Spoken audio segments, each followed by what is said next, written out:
আসসালামু আলাইকুম। প্রিয় দর্শক, আশা করি সকলে অনেক বেশি ভালো আছেন, সুস্থ আছেন। আমরা আজকে আমাদের খামারের খাবার বিষয়ক কিছু তথ্য আপনাদেরকে দেওয়ার চেষ্টা করব।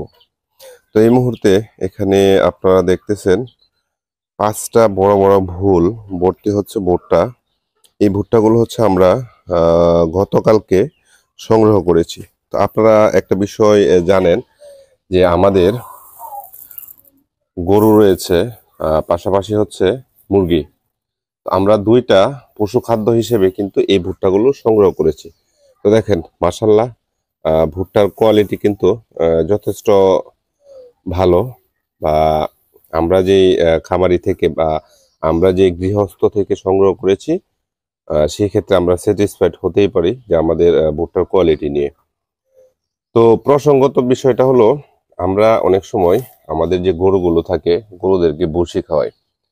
তো বর্তমান সময়ে ভুসিতে আপনার যে পরিমাণ ধান এবং হচ্ছে ধানের কুড়া বা এরকম অন্যান্য যে অপ্রাসঙ্গিক উপাদানগুলো দেওয়া হয়, যার কারণে আপনার খাবারের যে মানটা সেটা নিশ্চিতভাবেই থাকে না।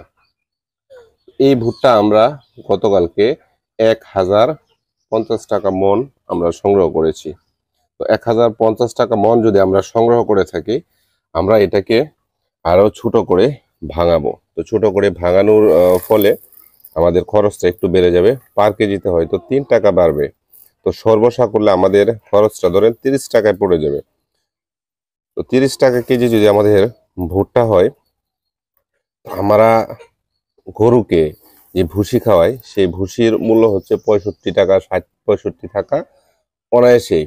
এবং এটাতে বিভিন্ন ধরনের অপ্রাসঙ্গিক উপাদান মিক্স করে থাকে একজন ভোক্তাকে ঠকানোর জন্য।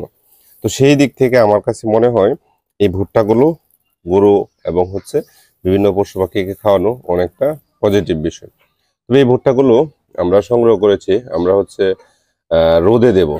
রোদে দেওয়ার পর ভালোভাবে হচ্ছে আরো একটু শুকাবো, যেহেতু আসলে দীর্ঘ সময় আমাদের এখানে থাকবে।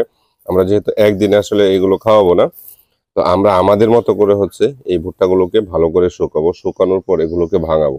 ভাঙানোর পর আমরা আরো একবার শুকাবো। আরো একবার শুকানোর পর যে কাজটা করব, ভাঙানোর পর দেখা যায় এই ভুট্টাগুলো প্রচন্ড গরম থাকে। তো গরম অবস্থায় যদি আমরা আবদ্ধ করে ফেলি, বিভিন্ন ঝুড়ি কিংবা বস্তা আবদ্ধ করে ফেলি, তখন এই ভুট্টাগুলো হচ্ছে দানাদার ভাবে আপনার জমাটবদ্ধ হয়ে যায়, নষ্ট হয়ে যাওয়ার একটা উপক্রম হয়ে যায়। তো যেন নষ্ট না হয়, সেই জন্য হচ্ছে আমরা ভাঙানোর পর ভালোভাবে গরম ভুট্টাটাকে ঠান্ডা করব এবং শুকাবো। শুকিয়ে আমরা হচ্ছে বিভিন্ন প্রক্রিয়ার মাধ্যমে সেগুলোকে রাখবো, যেন পরবর্তীতে কোনো ধরনের প্রবলেম না হয়। এবং মুরগির খাবারের সাথে আমরা যে ধরনের খাবার মুরগিকে দেই, সেই ধরনের খাবারের সাথে কিন্তু এই ভুট্টা ভাঙা খুব অনায়াসেই দেওয়া যায়। কারণ ভুট্টা খুবই উপকারী এবং হচ্ছে পশু খাদ্যের জন্য ভুট্টা হচ্ছে একটা অনিবার্য বিষয়। একটা জিনিস মনে রাখবেন, এই যে ভুট্টাগুলো আপনারা দেখতেছেন, 50 কেজি লেয়ার লেয়ার ওয়ান অথবা লেয়ার গ্রোয়ার, সোনালী গ্রোয়ার, সোনালী স্টার্টার, মানে যে খাবারগুলো আপনারা বলেন না কেন, মানে পশু খাদ্য হিসেবে যেগুলো তৈরি করা হয়, যে রেডি ফিড, প্রতি 50 কেজি একটা বস্তাতে আপনার এই ভুট্টাগুলো থাকে হচ্ছে 28 কেজি। তাহলে এখন আপনি চিন্তা করেন এই ভুট্টার গুণাগুণ কিরকম। 50 কেজি একটা বস্তা ফিডে, রেডি ফিডে যদি আপনার 28 কেজি ভুট্টা থাকে বা 30 কেজি ভুট্টা থাকে, সেখানে ভুট্টার প্রয়োজনীয়তা কিন্তু অতুলনীয়।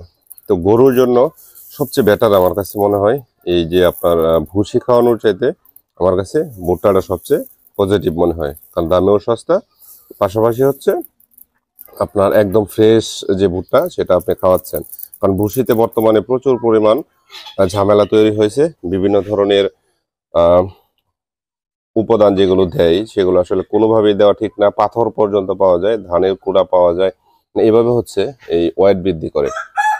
মানে কম মূল্যের যে উপাদানগুলো আছে সেগুলো ভুসির ভিতরে মিশিয়ে দিয়ে আমাদের কাছে হচ্ছে বিক্রি করে। তাই আমরা হচ্ছে একদম গৃহস্থ থেকে এই ভুট্টাগুলো সংগ্রহ করেছি এবং এগুলো ভাঙাবো। ভাঙিয়ে হচ্ছে আমরা আমাদের যে পশু পাখি রয়েছে, মুরগি এবং গরু, সবাইকে হচ্ছে প্রতিনিয়ত খাওয়াবে এবং হচ্ছে আমরা আরো কিছু ভুট্টা সংগ্রহ করব, মিনিমাম আমাদের যেন 6 মাসের মতো সময় আমাদের খামারে ভুট্টার মিটাতে পারি। তো আপনারা চাইলে এরকম ভুট্টাগুলো সংগ্রহ করতে পারেন, সংগ্রহ করে হচ্ছে আপনারা আপনাদের পশুখাদ্য হিসেবে ব্যবহার করতে পারেন। তাতে আপনার খরচ বাঁচবে এবং হচ্ছে ভালো খাবারটা তারা পাবে। ভালো থাকুন, সুস্থ থাকুন। আসসালামু আলাইকুম।